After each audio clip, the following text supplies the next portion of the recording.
ಶ್ರೀ ಗುರುಭ್ಯೋ ನಮಃ. ಹರಿ ಓಂ. ಭಾಗವತ ಸಂಪ್ರಮೋದ ಪರೀಕ್ಷಾರ್ಥಿಗಳಿಗೆ ಸುಸ್ವಾಗತ. ಹಿಂದಿನ ಪಾಠದಲ್ಲಿ ಸುಮಾರು 99 ಪ್ರಶ್ನೆಗಳವರೆಗೆ ನಾವು ಚಿಂತನೆಯನ್ನು ನಡೆಸಿದ್ವಿ. ದೇವಕಿ ಭಗವಂತ ಅವತಾರ ಮಾಡಿದಾಗ ಸ್ತೋತ್ರ ಮಾಡಿದಳು ಅನ್ನೋ ವಿಷಯ ಹಿಂದೆ ಪ್ರಸ್ತಾಪ ಆಗಿತ್ತು. ದೇವಕಿಯ ಸ್ತೋತ್ರ ಎಷ್ಟು ಶ್ಲೋಕಗಳಲ್ಲಿವೆ ಅನ್ನೋ ಪ್ರಶ್ನೆ ಇತ್ತು. ಅದು 99ನೇ ಪ್ರಶ್ನೆ. ಈಗ 6ನೇಯ ಎಪಿಸೋಡ್ನಲ್ಲಿ ಮುಂದಿನ 100ನೇ ಪ್ರಶ್ನೆಯಿಂದ ವಿಷಯ ಪ್ರಾರಂಭಗೊಳ್ಳುತ್ತಾ ಇದೆ. ಆ 8 ಶ್ಲೋಕ ದೇವಕಿಯ ಸ್ತೋತ್ರದಲ್ಲಿ ಇತ್ತು ಅನ್ನೋ ಮಾತನ್ನು ಉತ್ತರವನ್ನು ನಾವು ನೋಡಿದ್ದಾಗಿದೆ.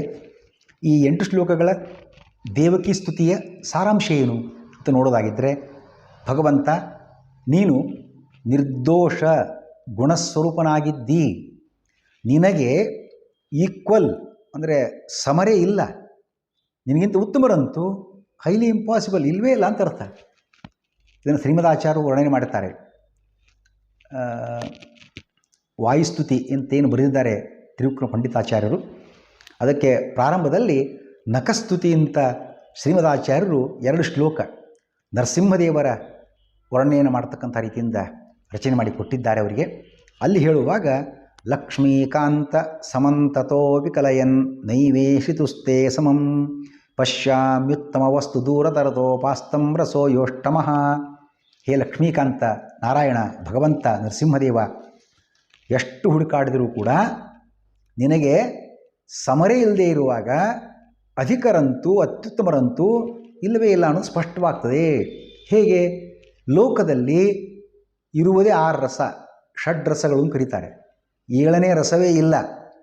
ಯಾರಾದರೂ ಮಹಾಮೂರ್ಖ 8ನೇ ರಸ ಉಂಟು ಅಂತ ಹೇಳಿಬಿಟ್ರೆ ಮಹಾಮೂರ್ಖ ಅಂತಲೇ ಅರ್ಥ. ಆಗಲೇ ಹೇಳಿದಾಗಿದೆ. ಯಾಕೆ? 7ನೇ ರಸವೇ ಇಲ್ಲ. ಅಪಾಸ್ತಂ ರಸಃ ಅಷ್ಟಮಃ ಇವ. 8ನೇ ರಸ ಉಂಟು ಅಂತ ಯಾರು ಹೇಳಿದರೆ ಹೀಗೆ ಮೂರ್ಖತನದ ಮಾತಾಗ್ತದೆ. ಹಾಗೆ ಭಗವಂತನಿಗೆ ಈಕ್ವಲ್ ಅಂದರೆ ಸಮರೇ ಇಲ್ಲದೆ ಇರುವಾಗ ಶ್ರೇಷ್ಠ ಇದ್ದಾನೆ ಅಂತ ಯಾರು ಹೇಳಬಲ್ಲರು? ಇಲ್ಲವೇ ಇಲ್ಲ ಅಂತ ಅರ್ಥ. ಅದನ್ನು ದೇವಕಿ ಸ್ತೋತ್ರ ಮಾಡಿದ್ದಾಳೆ. ನಿನಗೆ ಸಮರೇ ಇಲ್ಲದೆ ಇರುವಾಗ ಉತ್ತಮರಂತೂ ಇಲ್ಲವೇ ಇಲ್ಲ. ಜೀವರು ಮೃತ್ಯು ಎಂಬ ಸರ್ಪದ ಭಯದಿಂದ ಪಾರಾಗಲು ನಿನ್ನ ಚರಣಾರವಿಂದಗಳನ್ನೇ ಆಶ್ರಯಿಸಬೇಕು. ಎಲ್ಲಿ ಬೇಕಾದ ಕಡೆ ಹೋಗಲಿ, ಮೃತ್ಯು ಇದ್ದದ್ದೇ, ಯಾರಿಗೂ ಮೃತ್ಯು ಬಿಟ್ಟದ್ದಲ್ಲ. ಅದಕ್ಕಾಗಿಯೇ ಕೃಷ್ಣ ಹೇಳಿದ್ದು, ಜಾತಸ್ಯ ಹಿ ಧ್ರುವೋ ಮೃತ್ಯು. ಯಾರು ಹುಟ್ಟಿ ಬಂದಿದ್ದಾರೆ ಸಾಯೋ ಒಂದು ದಿವಸ ಪಕ್ಕ, 2-3 ದಿವಸ ಹೆಚ್ಚು ಕಡಿಮೆ ಆಗಲಿ ಬೇಕಾರಷ್ಟೇ, ಸಾಯೋದು ನಿಶ್ಚಿತ. ಅದಕ್ಕೆ ಹಿರಣ್ಯಕಶಿಪು ವರ ಕೇಳಿದ, ನಾನು ಸಾಯಬಾರ್ದು, ಬ್ರಹ್ಮ ಅಂದ ಇಂಥ ವರ ಕೊಡಲಿಕ್ಕೆ ಆಗೋದಿಲ್ಲ, ಬೇಕಾದ್ರೆ ಆಯುಷ್ಯ ಒಂದು 4-6 ವರ್ಷ ಹೆಚ್ಚು ಕಡಿಮೆ ಬೇಕಾದ್ರೆ ಕೇಳು ಕೊಡೋಣ ಬೇಕಾರೆ ಅಂತೇನೋ ಒಂದು ಮಾತು ಹೇಳೋದು. ಸಾವಿಲ್ಲ ಅನ್ನೋ ಹಾಗೇ ಇಲ್ಲ, ಎಲ್ಲರಿಗೂ ಸಾವಿದ್ದೇ ಇದೆ. ಸಾವಿನ ಭಯದಿಂದ ಯಾರಿಗೂ ಪಾರಾಗಲು ಸಾಧ್ಯ ಇಲ್ಲವೇ ಇಲ್ಲ, ಎಲ್ಲರಿಗೂ ಭಯ ಇದ್ದೇ ಇದೆ. ಬ್ರಹ್ಮಣೋಪಿ ಭಯಂ ಮತ್ತಃ ಅಂತ ಹೇಳಿದ ಕಪಿಲದೇವ ತಾಯಿ ಉಪದೇಶಿಸಿಕೊಡುವಾಗ. ಬ್ರಹ್ಮದೇವನಿಗೆ ಸಾಧನೆಯ ಸಂದರ್ಭ ಅಂದರೆ 100 ವರ್ಷ ಸಾಧನೆಯ ವರ್ಷ. ಫಸ್ಟ್ ಹಾಫ್ ಅರ್ಥಾತ್ 50 ವರ್ಷ ಮೊದಲನೇ ಪರಾರ್ಧ ಅಂತ ಕರೀತಾರೆ. ಸೆಕೆಂಡ್ ಹಾಫ್ 51 to 100 ಅದನ್ನು ಪರಾರ್ಧ ಅಂತ ಕರೀತಾರೆ. ಪರಾರ್ಧ ಮೊದಲನೇ ಪರಾರ್ಧ, 2ನೇ ಪರಾರ್ಧ. ನಾವೀಗಿರ್ತಕ್ಕಂಥದ್ದು ಅದ್ಯ ಬ್ರಹ್ಮಣ ದ್ವಿತೀಯ ಪರಾರ್ಧೆ, 2ನೇ ಪರಾರ್ಧ. ಬ್ರಹ್ಮನಿಗೂ ಕೂಡ 2 ಪರಾರ್ಧ ಮುಗಿತು, ಅವನ ಪೋಸ್ಟ್ ಖಾಲಿ ಮಾಡ್ಕೊ ಜಾಗ, ಅವನಿಗೂ ಕೂಡ ಆ ಜಾಗದಿಂದ ಹೊರಡುವಿಕೆ ಸಿದ್ಧವಾಗತಕ್ಕಂಥದ್ದು. ಯಾರೂ ಕೂಡ ಮರಣ ಇಲ್ಲ ಅನ್ನಂಗನೇ ಇಲ್ಲ, ಎಲ್ಲರೂ ಫಿಕ್ಸ್ ಆಗಿರ್ತಕ್ಕಂಥದ್ದು. ಹಾಗಾಗಿ ಜೀವರು ಮೃತ್ಯು ಎಂಬ ಸರ್ಪದ ಭಯದಿಂದ ಪಾರಾಗಲಿಕ್ಕೆ ಭಗವಂತನ ಪಾದಗಳನ್ನೇ ಆಶ್ರಯಿಸಬೇಕು. ಅವನೊಬ್ಬನೇ ಆ ಮೃತ್ಯುವನ್ನು ಪರಿಹಾರ ಮಾಡಲಿಕ್ಕೆ ಸಮರ್ಥ. ಮೋಕ್ಷ ಕೊಟ್ಬಿಡ್ತಾನೆ, ಮತ್ತೆ ಅವನಿಗೆ ಹುಟ್ಟು ಸಾವು ಇಲ್ಲವೇ ಇಲ್ಲ. ಇಷ್ಟೇ ಅಲ್ಲ, ಇವತ್ತು ಕಾಲದ ಪರಿಣಾಮ ನೋಡುವಾಗ ನಿಮಿಷ ಅಥವಾ ಸೆಕೆಂಡ್ ಅಂತ ಕರೀಬೇಕಾರೆ ಆ ಕಾಲದ ಫ್ರ್ಯಾಕ್ಷನ್ಸ್ ಏನವ ಅತ್ಯಂತ ಲಾಸ್ಟ್ ಸಣ್ಣ ಪ್ರಮಾಣದ್ದು. ಅಲ್ಲಿಂದ ಹಿಡಿದುಕೊಂಡು ಬ್ರಹ್ಮದೇವನ 100 ವರ್ಷ ಮೊನ್ನೆ ವಿವರಣೆ ಮಾಡಿದ್ದಾಗಿದೆ. ಕಾಲದ ವಿವರಣೆಗಳು ಅಂತ ಇರ್ತವೆ. 4 ಯುಗಗಳು, ಕೃತ ತ್ರೇತ ದ್ವಾಪರ ಕಲಿ. ಒಂದು ಟರ್ನ್ ಬಂದಾಗ 43,20,000 ವರ್ಷ, ಇದು ಚತುರ್ಯುಗ. ಅಥವಾ ಒಂದು ಮಹಾಯುಗ. ಇಂತಹ ಒಂದು ಸಾವಿರ ಮಹಾಯುಗ ಬ್ರಹ್ಮದೇವನ ಹಗಲು, ಅಂಥ ಮತ್ತೊಂದು 1000 ಮಹಾಯುಗ ಬ್ರಹ್ಮದೇವನ ರಾತ್ರಿ. ಇದು ಒಂದು ದಿವಸ ಬ್ರಹ್ಮದೇವನದ್ದು. ಇಂತಹ 100 ವರ್ಷ ಅಂದರೆ ಕಾಲದ ಪರಿಣಾಮ. ಈ ಪ್ರಾರಂಭ ಒಂದು ನಿಮಿಷ ಅಥವಾ ಸೆಕೆಂಡ್ ಪ್ರಾರಂಭ ಮಾಡಿದರೆ ಬ್ರಹ್ಮದೇವನ 100 ವರ್ಷದವರೆಗಿನ ಸಾಧನೆ ಮಾರ್ಗ ನೋಡುವಾಗ ಅದು ಎಂಡ್, ಕಾಲದ ಆ ಕಡೆಯ ಎಂಡ್ ಅಥವಾ ಗುರುತು ಅಂತ ಹೇಳ್ಬೋದು. ಹೀಗೆ ನಿಮಿಷದಿಂದ ಪ್ರಾರಂಭಗೊಂಡು ಬ್ರಹ್ಮನ ಸಾಧನೆಯ 100 ವರ್ಷದವರೆಗಿನ ಅಪರಿಮಿತ ಕಾಲಪ್ರವಾಹವು ಕೂಡ ನಿನಗೊಂದು ಕ್ರೀಡಾ ಸಾಧನ. ನೀನು ಅದನ್ನು ಆಟದಂತೆ ಮಾಡ್ಕೊಂಡ್ಬಿಟ್ಟಿದ್ದಿ. ಅದರಲ್ಲಿನ ಅವತಾರ 10 ಅವತಾರಗಳು ಬ್ರಹ್ಮದೇವನ ಒಂದು ಹಗಲಿನಲ್ಲಿ ಭಗವಂತನದ್ದು ಅನೇಕ ಅವತಾರಗಳು, ದುಷ್ಟ ಸಂಹಾರ, ಶಿಷ್ಟ ರಕ್ಷಣೆ ಇತ್ಯಾದಿ ಇತ್ಯಾದಿ.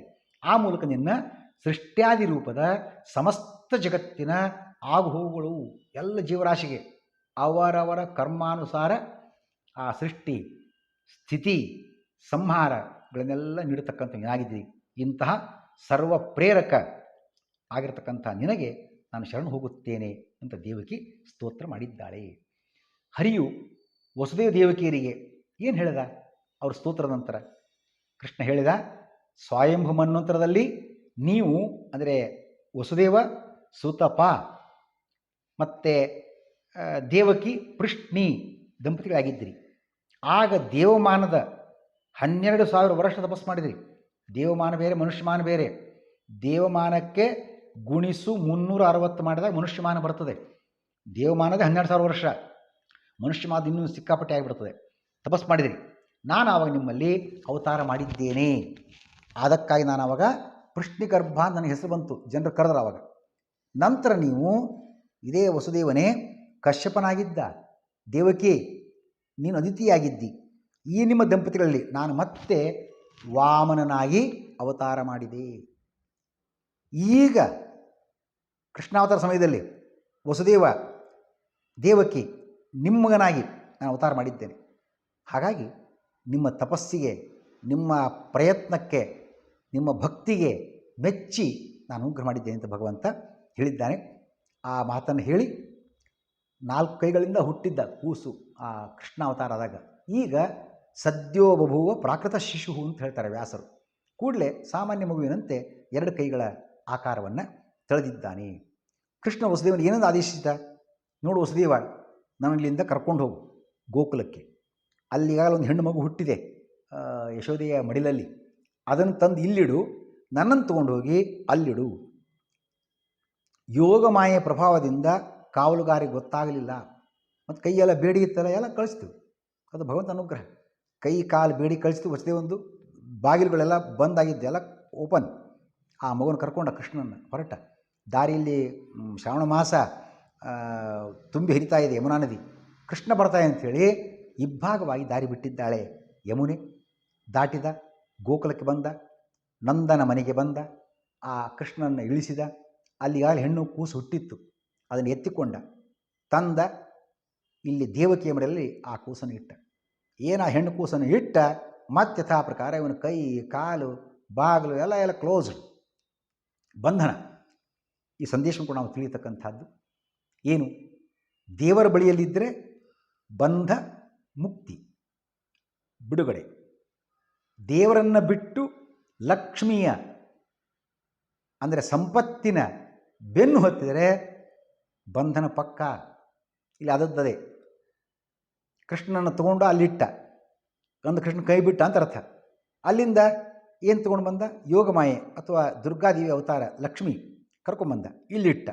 ಲಕ್ಷ್ಮಿ ಬೆನ್ನು ಹತ್ತಿದ, ಭಗವಂತನ ಕೈ ಬಿಟ್ಟ, ಲಕ್ಷ್ಮಿ ಬೆನ್ನು ಹತ್ತಿದ, ಮತ್ತೆ ಬಂಧನ ಅನ್ನೋ ಸೂಚನೆಯನ್ನು ಈ ಮೂಲಕ ತಿಳಿಯಬಹುದಾಗಿದೆ. ವಸುದೇವನ ಬೇಡಿಗಳು ತಾವೇ ಕಳಿಸಿಕೊಂಡಿದ್ದು. ಕೃಷ್ಣ ತಿಳಿಸಿದಂತೆ ಗಂಡು ಮಗುವನ್ನು ನಂದೋಕಲ್ಲಿ ಇರಿಸಿದ, ಅಲ್ಲಿರ್ತಕ್ಕಂಥ ಹೆಣ್ಣು ಮಗುವನ್ನು ತಂದು ಇಲ್ಲಿಟ್ಟ. ಮತ್ತು ಆ್ಯಸ್ ಇಟ್ ಈಸ್ ಯೋಗಮಾಯೆಯಿಂದ ಯಾರಿಗೂ ಗೊತ್ತೇ ಆಗಲಿಲ್ಲ. ಆಮೇಲೆ ಮಗು ಬಂತು, ಹೆಣ್ಣು ಮಗು. ಅದು ಅಳ್ಳಿಕ್ಕೆ ಕಿರಿಸಿ ಪ್ರಾರಂಭ ಆಯಿತು. ಗಂಡು ಮಗುವಿಗಿಂತ ಹೆಣ್ಣು ಮಗುವಿನ ಧ್ವನಿ ಹೆಚ್ಚು ಏನೋ ಗೊತ್ತಿಲ್ಲ, ಹಾಗನ್ನಿಸ್ತದೆ. ಯಾಕೆಂದರೆ ಕೃಷ್ಣ ಹುಟ್ಟಿದಾಗ ಏನೂ ಗದ್ದಲಾಗಿರಲಿಲ್ಲ, ಕಾವಲುಗಾರಿ ಹೆಚ್ಚಿರಲಿಲ್ಲ, ಯಾರು ಏನೂ ಗೊತ್ತಿರಲಿಲ್ಲ. ಏನು ಈ ಕೂಸು ಬಂತು, ಎಲ್ರಿಗೂ ಎಚ್ಚರಿಕೆ ಆಯ್ತು. ಕಾವಲುಗಾರಿ, ನೀವೇ ಮಾಡ್ತೀವಿ ಕಂಸನ ಹೇಳಬಾರ್ದೇನು? ಅಲರ್ಟ್ ಹೇಳಿದ ಅವನು. ಲಾಸ್ಟ್ ಇದು 8ನೇ ಗರ್ಭ ದೇವಕಿದು, ಬಿ ಅಲರ್ಟ್, ಎಚ್ಚರಿಕೆಯಿಂದ ನಾನು ತಿಳಿಸ್ಬೇಕು ಅಂತ. ಎಲ್ಲರೂ ಮಾತಾಡ್ಕೊಂಡ್ರು. ಹೋಗಿ ಹೇಳ್ತಾರೆ ಆ ಕಂಸನಿಗೆ. ಮಗು ಹುಟ್ಟಿ ತಿಳಿದು ಕಂಸ ಏನು ಮಾಡಿದ? ಅದನ್ನು ಕೊಲ್ಲಿಕ್ಕೆ ಮುಂದಾಗ್ತಾನೆ. ತನ್ನ ಮೃತ್ಯು ಕಸಗೊಂಡ ಕೂಸಿನ ದೇವಕಿಯಿಂದ ಹೇಳಿದ ದೇವಕಿ, ಬೇಡೋ ನೀನು ಸೊಸಿ, ಮುದ್ದಾದ ಮಗು, ಮೊದಲಿನ 6 ಕೂಸು ಹ್ಯಾಂಗಿದ್ದು ನಂಗೆ ನೋಡಿಸಿದ ಅವಕಾಶ ಕೊಟ್ಟಿಲ್ಲ, ಕಸ್ಕೊಂಡು ಹೋಗಿ ಪೀಸ್ ಪೀಸ್ ಮಾಡಿ ಹಾಕಿದೆ. ಬಿಡಿದನ್ನು ಹೆಣ್ಣು ಕೂಸಿದು, ನೀನು ಸೊಸಿ ಯಾಕೆ ಕೊಲ್ತಿದಿ? ಕೇಳಿಲ್ಲ ಪಾಪಿ. ಕಸಗೊಂಡ ಬಂದ ಒಂದು ಒಗೆಕಲ್ಲ ರೀತಿಯಲ್ಲಿ ತಯಾರು ಮಾಡಿದಂತೆ ಆಗಲೇ ನೋಡಿದ್ವಿ. ಎತ್ತಿ ಅಪ್ಪಳಿಸ್ಬೇಕು ಅಂತ ಕೈ ಮೇಲೆ ಮಾಡಿದ್ದಾನೆ. ಏನು ಕೈ ಮೇಲೆ ಮಾಡಿದ, ಕೈಯಿಂದ ಜಾರಿ ಆ ದುರ್ಗಾದೇವಿ ಆಕಾಶಕ್ಕೆ ಹಾರಿದ್ದಾಳೆ. ಆಗ ಮಗು ಆಕಾಶಕ್ಕೆ ಹಾರಿ 8 ಕೈಗಳಿಂದ ಶಂಖ, ಚಕ್ರ, ಗದೆ, ಬಿಲ್ಲು, ಬಾಣ, ಶೂಲ, ಗುರಾಣಿ, ಖಡ್ಗ ಇವುಗಳನ್ನು ಹಿಡಿದು 8 ಭುಜಗಳಿಂದ ಪ್ರಕಟ ಆಗಿದ್ದಾಳೆ. ಹೇಳಿ ದುರ್ಗಾದೇವಿ, ಏ ಮೂರ್ಖ, ನಿನ್ನ ಮೃತ್ಯು ಹುಟ್ಟಿಯಾಗಿದೆ. ನನ್ನನ್ನು ಕೊಲ್ಲೋದ್ರಿಂದ ನಿನಗೇನಾಗೋದೇನೋ? ನಿನ್ನ ಮೃತ್ಯುಗ ಹುಟ್ಟಿದೆ. ಒಂದು ಒಗಟಿನ ರೂಪದ ಮಾತನ್ನು ಆ ಕೂಸು ಹೇಳಿಬಿಡ್ತು. ಕಂಸನಿಗೆ ಗಾಬರಿ ಆಯಿತು. ನಾ ಅಂದ್ಕೊಂಡಿದ್ದೆ ಮನುಷ್ಯರಷ್ಟೇ ಸುಳ್ಳು ಮಾತಾಡ್ತಾರೆ, ದೇವತೆಗಳಲ್ಲ ಅಂತ. ಈಗ ಹಂಗಾಗಿ ಇಲ್ಲಿದೆ, ಮನುಷ್ಯನ ಸುಳ್ಳು ಮಾತಾಡೋದಲ್ಲ, ದೈವ ಸುಳ್ಳು ಆಡ್ತಾ ಇದೆ. ದೈವ ಏನು ಹೇಳಿತ್ತು? ಶರೀರವಾಣಿ 8ನೇ ಕೂಸು ನಿನಗೆ ಮೃತ್ಯು ಆಗುತ್ತದೆ, ಮತ್ತು ಅದು ಹೆಣ್ಣಾಗಿಬಿಟ್ಟದೆ. ಈಗ ಅದು ಕೂಡ ನನ್ನ ಕೈಯಿಂದ ಜಾರಿ ತಪ್ಪೋಯಿತು, ಅದು ನಾನೇನು ಕೊಲ್ಲಿಲ್ಲ, ಅದು ಮತ್ತು ದೈವ ಸುಳ್ಳು ಮಾಡಿದಂಗೆ ಆಯ್ತಲ್ಲ ಅಂತ ನಾನು ಈ ದೈವದ ಮಾತನ್ನು ನಂಬಿಕೊಂಡು ತಂಗಿ ಮಕ್ಕಳನ್ನು ಕೊಂದು ಹಾಕಿಬಿಟ್ಟೆ. ಹೊಸದಿನ ಹೇಳ್ತಾನೆ, ಕ್ಷಮಿಸ್ಬಿಡ್ರಪ್ಪ, ಅವ್ರನ್ನ ಬಂದು ಬಿಡಿಸ್ದ. ಈ ಜನ ಮರಣ ಹರಿ ಅಧೀನ, ನಮ್ಮ ಅಧೀನ ಅಲ್ಲ. ಭಗವಂತ ಸ್ವತಂತ್ರ. ನಮ್ಮ ಕರ್ಮಾನುಸಾರ ಭಗವಂತ ಈ ಹುಟ್ಟು ಸಾವು ಬರ್ತಾ ಇದೆ, ಹರಿ ಇಚ್ಛೆಯಂತೆ, ನನ್ನ ತಪ್ಪನ್ನು ಕ್ಷಮಿಸ್ರಿ ಅಂತ ಅವ್ರ ಕಾಲನ್ನು ಹಿಡಿದು ಕಂಸ ವಿನಂತಿ ಮಾಡ್ಕೊಳ್ತಾನೆ. ಜನಮರಣಾದಿಗಳು ಹರಿಯ ಇಚ್ಛೆ, ಹರಿಯ ಅಧೀನ. ಈ ಮಾತಿನ ಅರ್ಥ ಏನು? ಗರುಡ ಪುರಾಣ ನಮ್ಮ ಗಮನಕ್ಕೆ ತಂದು ಕೊಡ್ತಾ ಇದೆ. ಅಂದರೆ ಕಂಸನಂಥ ಪಾಪಿ, ಅವನ ಬಾಯಲ್ಲಿ ಈ ಮಾತು ಎಲ್ಲ ಹರಿಯ ಅಧೀನ, ಅವನೊಬ್ಬನೇ ಸರ್ವತಂತ್ರ ಸ್ವತಂತ್ರ, ಜೀವ ಏನು ಮಾಡೋ ಹಾಗಿಲ್ಲ. ಕಂಸನಂಥ ಮಹಾಪಾಪಿ ಬಾವಿಯಲ್ಲಿ ಹರಿ ಸರ್ವತಂತ್ರ ಸ್ವತಂತ್ರ ಮಾತು ಬರ್ತದ? ಅದಕ್ಕೆ ಗರುಡ ಪುರಾಣ ನಮ್ಮ ಗಮನಕ್ಕೆ ತಂದು ಕೊಟ್ಟಿದೆ. ಪೂತನ ಕಂಸ ನರಕ ಶಿಶುಪಾಲಾದಿಷು ದ್ವಿಧ, ಜೀವಾ ಸಂತ ಸ್ವಸಂತಸ್ತ ಅಸಂತಶ್ಚ ತತ್ರ ಬಂಧಾದ್ವಿರೂಪಿಣಃ, ವಿಷ್ಣೋಸ್ಸಂತ ಇತಿ ಜ್ಞೇಯಃ ಅಸಂತಶತ್ರುರೂಪಿಣಃ. ಕಂಸ, ಪೂತನ ಮುಂತಾದ ಜೀವಿಗಳಲ್ಲಿ ಇಬ್ಬರ ಆವೇಶ ಅಂತ ನಾವು ಅರ್ಥ ಮಾಡಬೇಕು. ಪೂತನ, ಕಂಸ, ನರಕಾಸುರ, ಶಿಶುಪಾಲ, ರಾವಣ ಇವರೆಲ್ಲ ಒಳ್ಳೆಯ ಜೀವನೂ ಇದ್ದಾನೆ, ದುಷ್ಟ ಜೀವನೂ ಇದ್ದಾನೆ.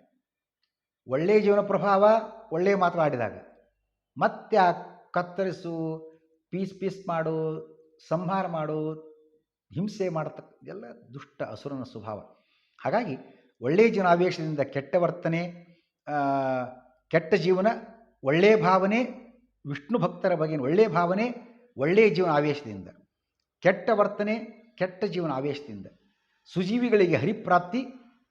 ಆ ದುರ್ಜೀವಿಗಳು ಏನು ಕೆಟ್ಟ ಮಾತನ್ನು ಮಾತಾಡಿದ್ರು, ಕೆಟ್ಟ ವರ್ತನೆ ತೋರಿದ್ರು, ಅವರಿಗೆ ಅಂದಂತ ತಮಸ್ಸೆ ಗತಿ. ಮಧ್ಯಮ ಜೀವರಾಗಿದ್ದರೆ ಮಧ್ಯಮ ಗತಿಯು ಪ್ರಾಪ್ತವಾಗುತ್ತದೆ. ಪ್ರಕೃತ ಕಂಸನಲ್ಲಿ ಹರಿಚಿಂತನೆ ಹಾಗೂ ಹರಿದ್ವೇಷಗಳು ಎರಡೂ ಬಂದಿದೆ, ಕಾಣಿಸಿಕೊಂಡಿರುವುದರಿಂದ ಅವನಲ್ಲಿ ಜೀವದ್ವಯಾವೇಶ ಉಂಟು ಅಂತ ಗರುಡ ಪುರಾಣದ ಮಾತಿನಿಂದ ನಾವು ಅರ್ಥವನ್ನು ತಿಳಿದುಕೊಳ್ಳಬೇಕಾಗಿದೆ ಅನ್ನೋ ಮಾತನ್ನು ನೋಡಬಹುದಾಗಿದೆ. ಶ್ರೀಕೃಷ್ಣ.